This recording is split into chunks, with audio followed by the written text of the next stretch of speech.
daughter. She actually has cerebral palsy. Most people see those who are in wheelchairs, they can't speak, can't walk, they have difficulty eating and learning disabilities.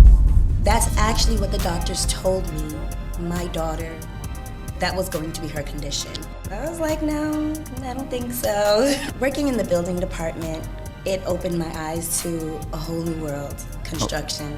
Women are the best when it comes to building and constructions. I don't have enough patience. My children forced me to be patient.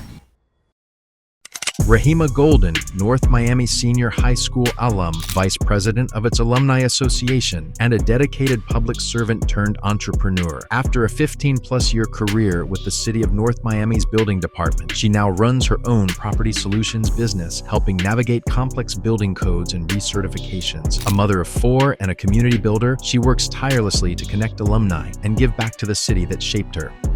How impactful do you see a landlord registry would be to the city of North Miami? I don't know that it's necessary in the city of North Miami. I know that code compliance, I think it's neighborhood compliance now. When I was there, they're very diligent. Now they have more code officers. They're always in the streets. And if anybody has a need for anything, you know, all they have to do is say something. Welcome to Jules Legacy Enterprise Productions, where story connects generations. Conversation with a pioneer. A segment that celebrates the life and journey of North Miami Senior High School pioneers by bridging the past and the present to inspire the future. Behind every name, there is a story. Raheima Golden.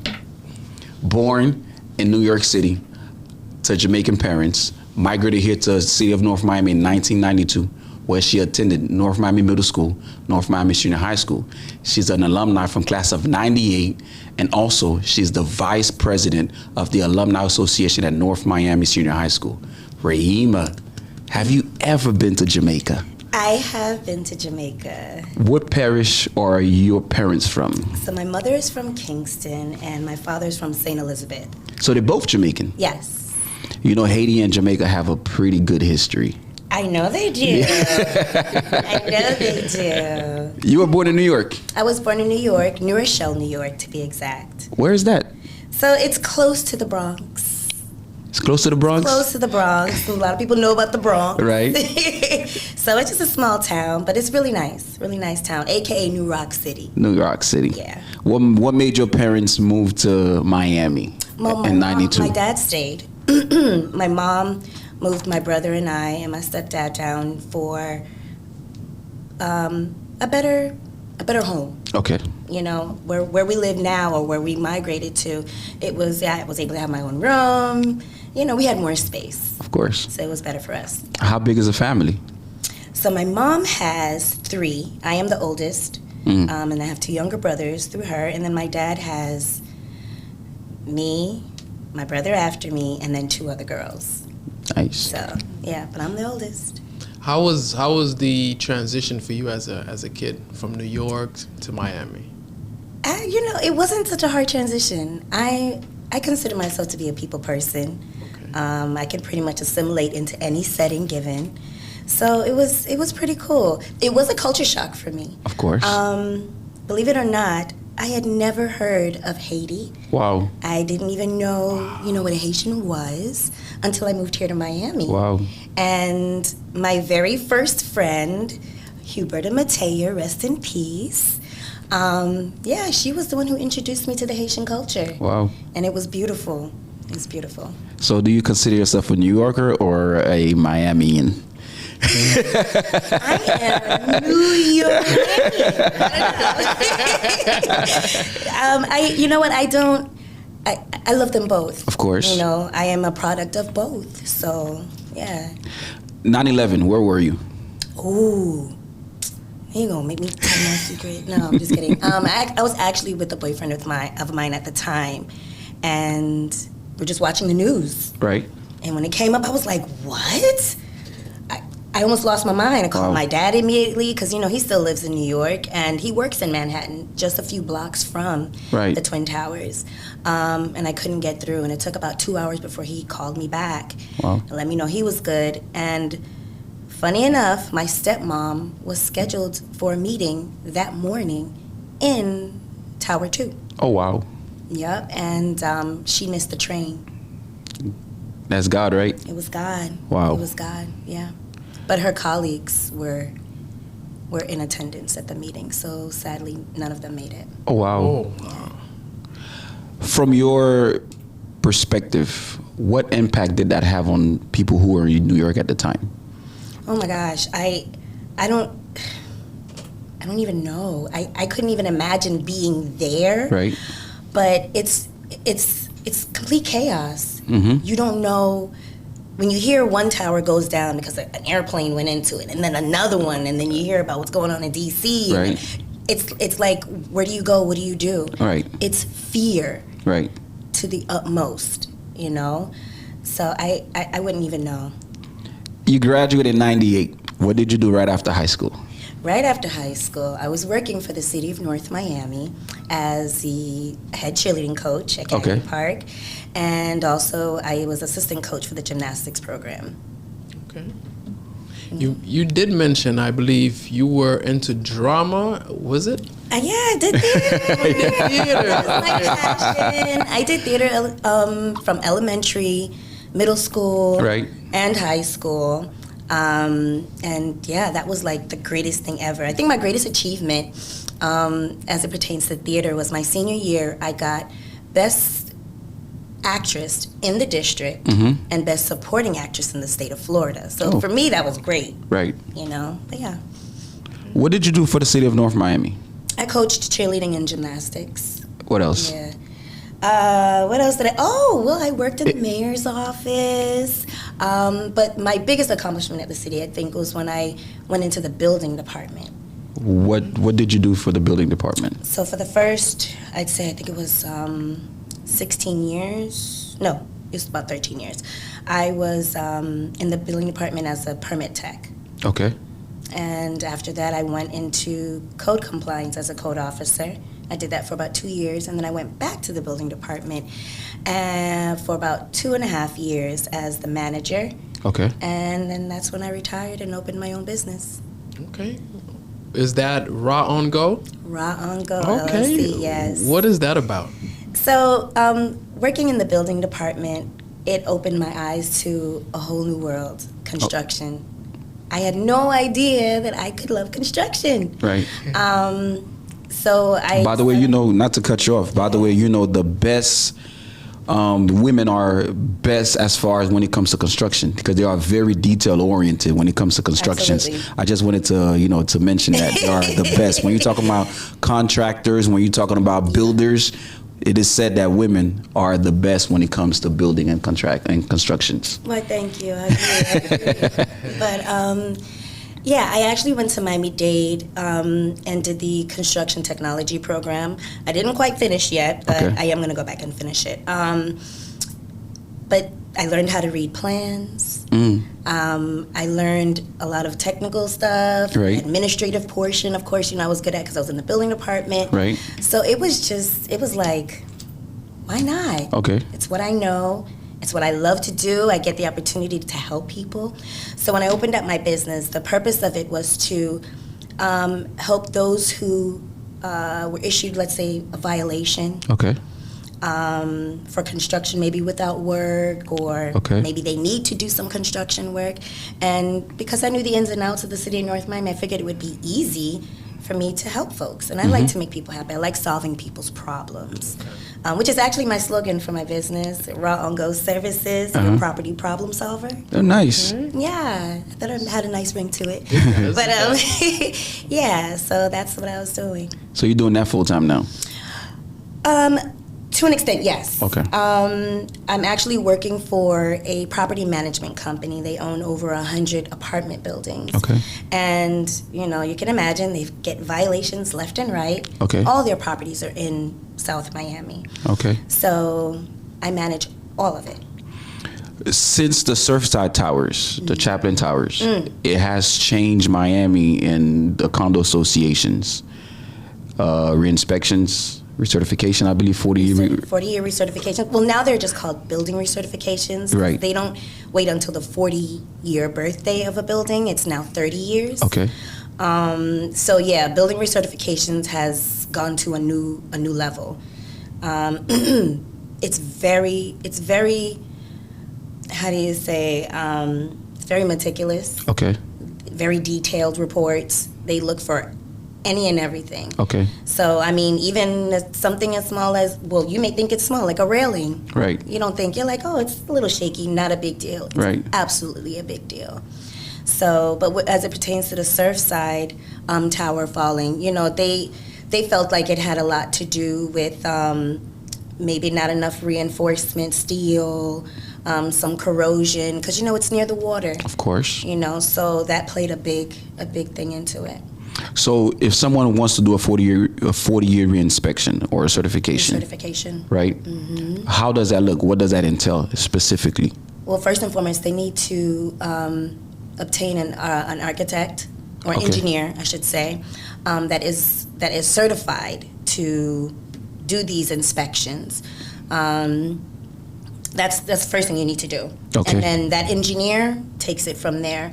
They have to inspect the electrical of the building and structural components of the building.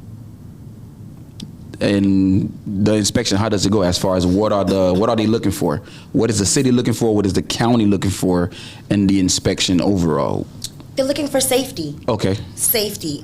Is the building safe enough for people to reside in? Okay. You know, there have been cases where, I mean, the building looks fine. Mm-hmm. When you walk through it, to the naked eye or the untrained eye, you'd think that it's a safe building. But when they start to dig deep and look at reinforcing steels and, you know, other components of the building, they're like, you know what, this is not safe enough. People shouldn't even live here. Right. Maybe even the electrical. Maybe they have exposed wiring or things that are not updated enough. And then they have to shut down the building. People have to relocate until the building is brought into compliance. Wow. Yeah. So how does a building get to that state to where they don't catch these things before it's put out? A lot of times, you know, they don't have the right staffing. Okay. You know, I mean, architects and engineers don't typically walk around the streets and say, hey, do you guys need me to do your recertification? I mean, they do have some companies that they specialize in recertification. So, you know, they'll send mail outs to various buildings or whatnot. But that's why they put this, the recertification in play. Even if you don't have anyone on staff that can see it or notice it or what have you, you know that it's due. So if you don't have someone on staff, you need to go find someone and produce this within a certain time frame. You've been in the city of North Miami for a while. 33 years. I don't know if you I'm pretty sure you've realized there's a lot of buildings going up. Oh yeah. Right? Oh, yeah. And the city of North Miami currently right now, 67% of the residents are tenants. 67%, and it's climbing up to being 70%. How impactful do you see a landlord registry would be to the city of North Miami? Do you see that something that is possible? Because a lot of cities already have that. Right. NMB has it. NMB has it. Yeah. And I'm pretty sure Coral Spring has it. Mm-hmm. For those of you who are listening, landlord registry is more like a database that provides the tenants information about the landlords and also hold them accountable. Hold them accountable for the repairs of the building, for the violations, or if someone has a complaint, right, they are able to take it to the landlord. If the landlord doesn't fix it, then it goes to code compliance, or it gets escalated. Do you see something like this happening here in this city? I don't know that it's necessary in the city of North Miami. Okay. I know that code compliance, well, now they're neighborhood. I think it's neighborhood compliance now. It's different than when I was there, mm-hmm. but even when I was there, they're very diligent. And now they have more code officers. Right. And they're always in the streets. And if anybody has a need for anything, you know, all they have to do is say something. You know? So the tenants could speak directly with the code compliance. Absolutely. But you don't think there's any barriers between we're talking about government, and also that's something that I privately own. Like, can I say, hey, my AC has been broken for 2 weeks and they haven't fixed it, or I have a water leak, it's not resolved. Absolutely. Can they speak with a code compliance officer? Absolutely. Oh, okay. Co-compliance, we're supposed to be like that middleman. Okay. Or the resident's voice. Right. A lot of times, residents will have, like you said, like maybe the AC has been broken for the past 2 months and they've reached out to management and no one is responding. Right. Yeah, you reach out to your neighborhood compliance and they make these landlords. But how do they do that? That's that's when they come out and they investigate. Right. They investigate. They take photos and they send out notice of violations to these landlords. Okay. Yeah, and if you don't comply within the time frame given of the notice of violation, then they summon you to magistrate hearing. Okay. And the magistrate will then either drop the hammer, right, or say, "Good job, you did what you needed to do." Okay. What is something that many people get wrong about you when they first meet you?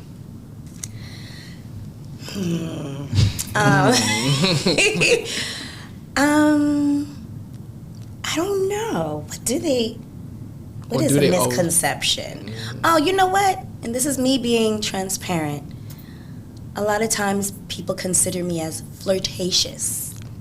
I'm very bubbly. Right. I'm happy-go-lucky. Right. Male or female, I'ma hug you. Right. It's, hey, how you doing? Like, I think that's what people. That's just your personality. It is my personality, and people just take it the wrong way sometimes. But I've learned to scale back a little bit. Okay. Did that bother me at first? Yeah, it bothered me because I felt like I wasn't being my true self. But I had to come to realize that sometimes being your true self can be hindering to others. Of course. It can be offensive. So I just had to learn how to scale it back. Wherever there's a time and place for everything. You are a mother of 4. Yes, baby. I brag about them all the time. I do. Your oldest is 22 years old. 22. She's actually a North Miami alumni as well. Oh, nice. What year? Okay. She graduated. No, why you put me on? Let me see. 2020. Okay. I think it was 2020. No, 2021. Yes. Yes, 2021. Right after COVID. 2021. Yep, right after COVID. And she just graduated in May from Barry with her bachelor's. Congratulations. And in January, she's going back for her master's. So what did she get her bachelor's in? It's in media management. Okay. So she also does photography and videography. She's got her own little business, TV digital, so she's doing really good with that. And then my second daughter, she graduated from Alonzo Tracy Morning High School. Okay. And she's currently enrolled at Miami-Dade College. But her story is kind of sweet because she actually has cerebral palsy. Okay. And most people don't understand the scale of cerebral palsy. So most people see those who are in wheelchairs, they can't speak, can't walk, they have difficulty eating and learning disabilities. Mm-hmm. That's actually what the doctors told me my daughter would be. That was going to be her condition. Wow. And I was like, no, I don't think so. Right. So I enrolled her in various programs to help with her speech and her motor skills. And my girl, if you see her, you'd be like, oh, she's just a normal chick. Wow. And even her speech has improved tremendously. And she had all regular classes, no remedial classes, and yeah, she's a graduate, high school graduate. What did you do differently? I didn't allow the doctors to tell me what my daughter was going to be. They don't know. They're not God. They can't predict the future. Right? So I was like, well, as long as there's breath in my body and God is my father, there is no way that my daughter was going to be bound to a wheelchair and be labeled as, someone who couldn't learn, So I pushed her. I didn't force her. I pushed her. She has amazing willpower anyway. She was that kid that would say, don't tell me I can't, because I can. She literally looked me in the face and told me, don't say I can't. I can. I was like, okay. Nice. What was I supposed to do with that? I had nothing to do except, just nurture that. You mentioned she graduated from Alonzo Tracy Morton. Yeah. Did you know the principal is an alumni? I did.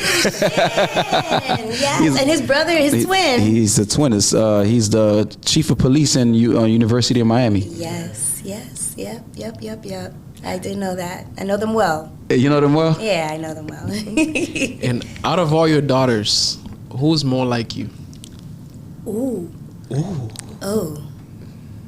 They all have some of me. They all have a lot of me. Right. But I think my second daughter and my last one, my 10-year-old. My 10-year-old is probably the most like me in terms of personality and that little spunk. 4 girls? 4 girls. 4 girls, no boys? No boys. I tried. The Lord said not this lifetime, but that's all right. They've been amazing to me. I can imagine. Yeah. My third daughter, she's 16, and she goes to Mater Biscayne. Okay.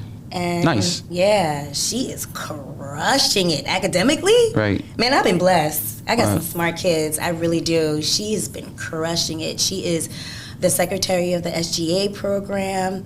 She is a part of all kinds of associations with the school. Nice. She just went to Scotland and Ireland in April of this year.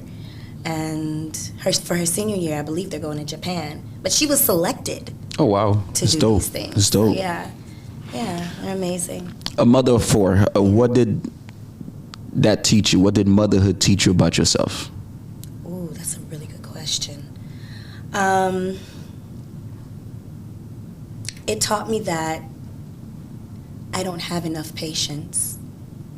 My children forced me to be patient. Oh. I was one of those people that looked for instant gratification at times. And I would try to find that through people. Right. But with children, you don't get what you want out of them immediately sometimes. And it taught me that I had to be patient. I had to work with them through whatever it was to get whatever I needed. Right. So yeah, patience. You are over the Alumni Association with Will Escarment. Woo! My besties! Will, yes. He is the mastermind behind the North Miami Senior High School Alumni Association.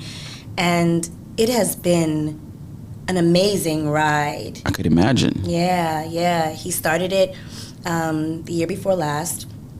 And yeah, it's just been taking off. Every year it gets better. It gets better and better. Right. Let me let you guys know, 2026 picnic. It's going to be crazy. There are no words. It's going to be amazing. Epic. Yeah, it's going to be epic. There you go. Yes. Iconic. Last year we sponsored. Yes. We did sponsor the picnic last year. Thank you so much. And this year again, we will sponsor again. Oh, you're so amazing. It is always a pleasure to be back at the high school. So what is the mission and the goal overall for the Alumni Association? The mission and the goal is to give back. Okay. But not only to the school, but to the North Miami community as a whole. Okay. A lot of associations, all they think about is just the school itself. And of course, the school is important. Right. We're a product of that. Right. But the school it's in the heart of North Miami. Facts. Right? And we feel like giving back to the city as a whole. Right. It just does the high school justice as well. It's to give back. What have you guys done so far? Because I remember at the A&B game, you guys gave out a check to the band, right? Was it the game or was it the alumni pep rally? It was the pep rally. Yes. At the pep rally, we gave a $2,500 check. I'm sorry, what was your question? What other things are you guys? Because I was mentioning some of the things that you guys are doing to give back to the students there and also the school, right? Right. Overall, like what have you guys done? Because I was able to witness you guys giving a check out to the band that was there. What else are you guys doing? Well, we're going to be holding a whole bunch of different fundraising, fundraising programs, and we're trying to now rally everybody to adopt a program in the high school. So, and when I say rally everybody, I mean each class. So let's say class of 98 decides that they want to adopt the computer, you know, the what do you call that? The IT program, or maybe their photography department. We would adopt that, raise money on our own, and issue them a check. So it'd be donated from the class of 1998. Nice. So yeah, we're trying to organize that. Yeah, we got some other nice things coming up. In October, we're trying to launch our first fundraising event. Where we have people come on out and donate money. Right. You know, party with a cause. Nice. Yeah, that's what we're doing. No. I would ask, how would Jules Legacy Enterprise, the brand, how would we be able to best come alongside you guys and be able to help and support in that mission? You know, what you're doing is absolutely amazing. And I think if you just continue, I think what you're doing is enough. Like, it's needed. You're creating an archive of what created this city. Of course. Right? Of course. And that, I think, it's cream of the crop. Yeah. What are you guys doing to reach back out to the alumni from class of 50, 55, class of 60? You guys still have contact and connects with those? No. So the very first graduating class was 1973. Really? 73? Yeah, 73. Okay. We got them. Nice. We got them. Yeah, we're trying to get some more from the 70s and the 80s. We've got almost all of the 90s. The first graduating class of North Miami was 70? Was 73. Okay. 1973. Yeah. Okay, I thought it went back a little bit further than that. I think it was like 50s. The school was established in the 50s, no? Not to my knowledge. Okay. That's something, you know what? I'm not going to speak on that too much because you could be right. I'm going by what I know, what I think I know, what I've been told. So you guys got a hold of 73? Yeah. Nice. Yeah. How many classmates from 73? Right now, I believe it's 1 to 3 people. Okay. There aren't many still around, unfortunately. But yeah. So what's next for Raheima, personally? What's next for me? Yeah. But I am going back to school. Okay. Yeah, I've made up my mind. I am going back to school. Life was lifing. Okay. And when I started having children, I put all my focus into them. Right. So I dropped the ball on myself. So now I'm ready to pick it back up and start hooping. Oh, nice. Yeah. Where are you going to go and what you're going to be doing? That's what I'm trying to figure out now. Okay. I need something that's going to be conducive to my schedule and my children's schedule. So it may be online. I don't know yet. Maybe it'll be Miami-Dade. Maybe it'll be FIU. Right. You know, I'm not sure yet, but it's coming. What is going to be your participation and also the alumni participation in next year's centennial with the city of North Miami? Because they're celebrating their 100-year anniversary. Ooh. So, yes. Will and I haven't discussed that just yet. We do know that it's coming up. Of course. For those of you who don't know, I do serve as the North Miami Senior High School Alumni Vice President. But Will and I have, we still have a lot to talk about. Right now, we've been really trying to get things up and running for the picnic, which is going to be April 4th of 2026. So, that's really our main focus right now. Right. But, we'll be talking about that real soon. If someone wants to connect with the Alumni Association, what platforms are you guys on? If they want to reach out to you guys, where can they find you guys? They can find us on Facebook. They can find us on Instagram. I'm pretty sure we're somewhere out there on YouTube. You can Google us. I mean, we're big. We're big, yeah. But we're on all social media platforms. All right. So once again, we'd like to thank you so much for your time and coming out to this interview. We'd like to take this moment to thank all of our continuous sponsors, AZ Formal Wears, Gourmet Gathering, Chick-fil-A's in Miami Shores, Comprehensive Health Center, and Stardust Studio. And most importantly, we want to thank you for your continuous support, for tuning in every week. Please don't forget to like, comment, share, and subscribe. Until next time.